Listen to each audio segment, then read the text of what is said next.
دوسری جو اس میں مشق ہے وہ ہے تخلیقی مہارتوں کے نام سے. اس کا ہے کہ الف سے شروع ہونے والی تصویر کے گرد دائرہ لگائیں. تو آپ بچوں کو تصویروں کے نام بولیے، جیسے کہ انگور، غبارہ، چوزا، میز اور انار. بچوں سے کہیے کہ جس کی ابتدائی آواز ا ہے اس کے گرد دائرہ لگائیں، جیسا کہ انگور اور انار. حرف الف میں رنگ بھریں.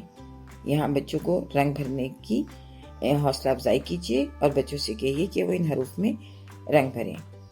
اس طرح سے بچے جو ہیں حرف کی آواز کو پہچان سکیں گے، اس کے نام کو جان سکیں گے اور اس سے شروع ہونے والے الفاظ کو پہچان سکیں گے.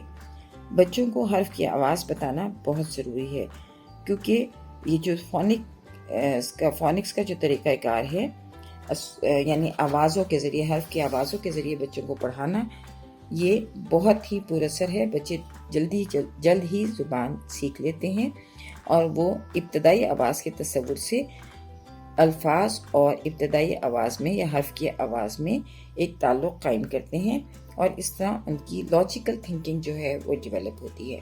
تو کوشش کیجئے کہ بچوں کے طریقہ تدریس میں آپ فونکس کو یعنی صوتی طریقہ کار کو ضرور استعمال کریں.